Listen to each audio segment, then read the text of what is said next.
It's Monday, February 10th. Right now on 12 News at 10. I'm Gabriella Becerra at Scottsdale Airport. One person is dead and several others are injured after a plane crashed into another on landing. We have new details on this incident. The trial of a Valley woman accused of killing her 2 children is now underway. 12 News in the courtroom for opening arguments.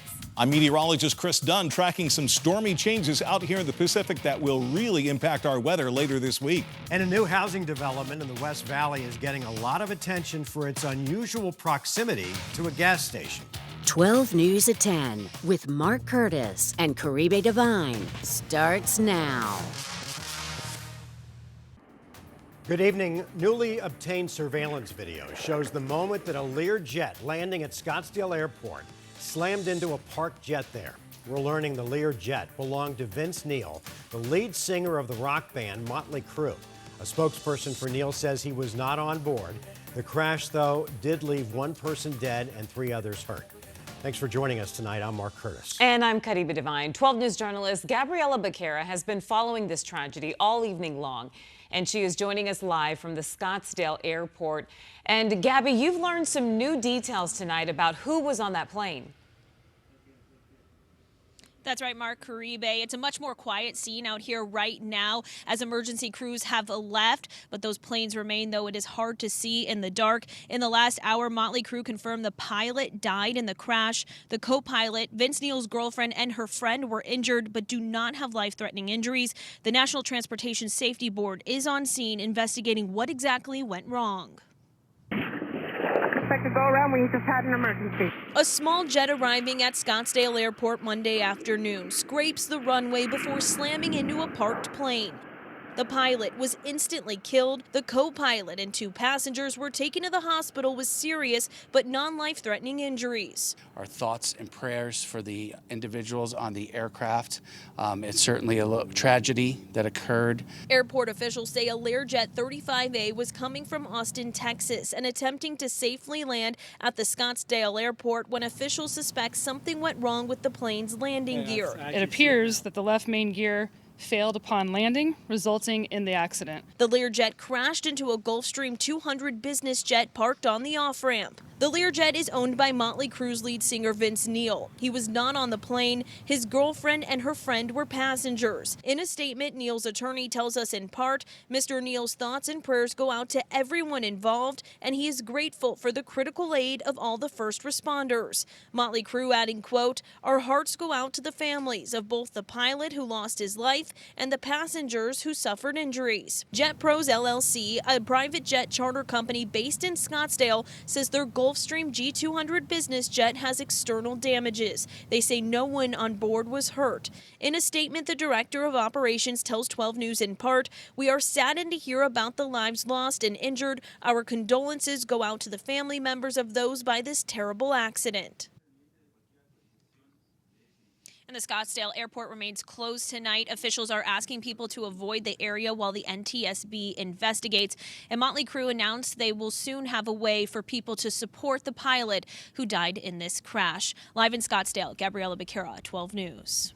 Gabby, thanks. Let's bring in meteorologist Chris Dunn, who is also an experienced commercial pilot. Horrifying video when you see it and you see that plane just going really out of control, veering towards that parked aircraft. I thought for sure I would see an explosion when those 2 collided. Well, I think the way that they collided, it helped the situation because the fuel is contained in the wings in most aircraft.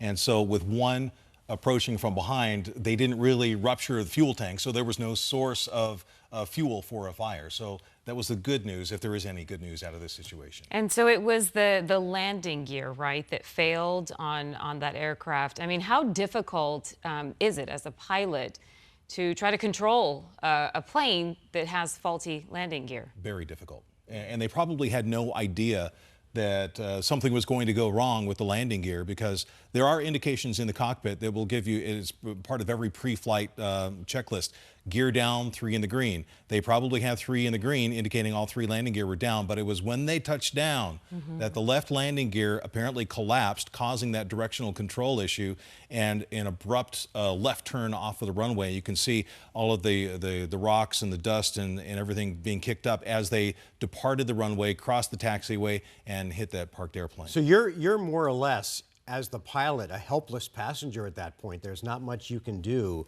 to control the aircraft. Yeah. As an experienced pilot, what is it like when something happens? Maybe it's not the landing gear, but it's a bird strike or it's something else.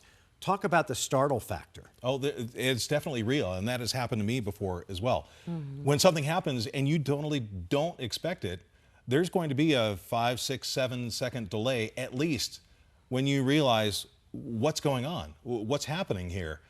And then when you start to take action and do something about it, there's very little that you can do in this situation. The flight controls would be non-effective because there's just not enough airflow over the surface of the flight controls. So you can't really use the rudder. You can't really use the ailerons to control the direction of the airplane. And with one of the landing gear collapsed, it's pulling to the left so hard, there's very little you can do to have any directional control of the airplane. And so what happens is you'll end up running into something, and unfortunately it was another airplane at a fairly high rate of speed. Yeah. But you always think, you know, it could have always been worse, you know, just depending on the circumstances. We had a lot of jets there for WM Phoenix Open. I'm sure, you know, they were all over the place at that time, so which just wrapped up yesterday. So yeah. You just never know, like how much worse it could have been. All right, Chris, thank you so much for your expertise for the second time in just a couple of weeks here. Yeah, unfortunately. Yeah. All right. Thanks, Chris. Thank you. Well, the trial of a Tempe woman accused of killing her 2 children in 2021 is now underway.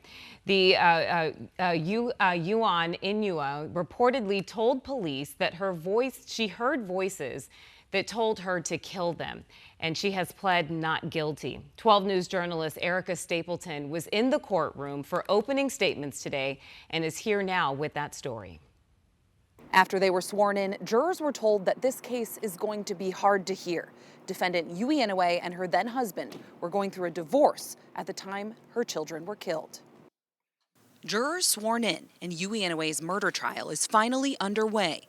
This all started back in May 2021 when Tempe police discovered 9-year-old Mia Inoue and her 7-year-old brother Kai dead in their family's apartment. Their mother, Yui Inoue, charged with their murders. The weapon, believed to be a meat cleaver. Police say Inoue drove herself to a police station and told officers that voices told her to kill her kids. Tempe police. In a separate call, hours before discovering the bodies, Tempe police had visited the apartment for a domestic disturbance. Inoue's then husband and father of the children said she was threatening him with a knife. The husband left the apartment, leaving Inoue with their 2 kids. At the time, Inoue told police she didn't remember hurting them. In court, through a translator, she said she was innocent. I did not kill anybody. Innocence she maintains more than 3 years later at trial. Yui Inoue, motivated by anger and a desire to destroy her husband, took everything from him. The prosecutor explained that Yui Inoue and her then husband were in the process of getting a divorce when the kids were killed. He was supposed to have full custody of the kids, and she was booked to go back to Japan just a few days after the murders occurred. The only appropriate verdict for you to return for the defendant's decisions is guilty. The I-team also learned Inoue was being investigated for neglect by the Department of Child Safety at the time of the children's deaths. At that time, DCS said in that investigation, it did not find evidence to remove the children from the home. Throughout the investigation, questions have been raised about Inoue's mental health, but a judge ruled it's not a topic that can come up at trial. There's always 2 sides to a story. You can have completely different interpretations of the exact same event. And that's what we have here.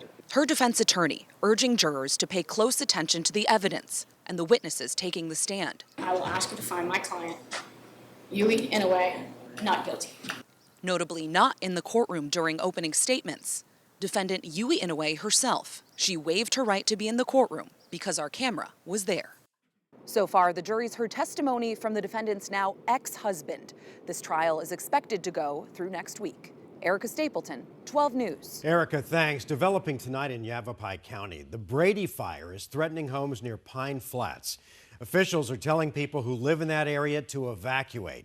The fire has burned at least 400 acres in the Prescott National Forest near Bradshaw Road, north of Pine Flats. That's about 6 or 7 miles west of Mayer. The Red Cross has set up an evacuation shelter at Mayer High School.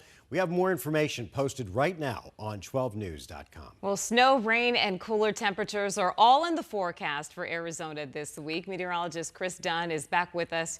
You're going to walk us through some of these big changes that are coming our way this week. Yeah, really big changes. In fact, we have some green on the screen for the state. Rain moving in most areas late Thursday. This is a fairly mild storm system coming in from the Pacific. Mountain snow will start out around 7,000 feet. Eventually, that snow level dropping to about 5,500 to 6,000 feet. Flagstaff, yeah, you're going to get snow. White Mountains, certainly. And Phoenix area, we will get some rain out of this. Before we get into that, we have a lot of wind on the way for tomorrow.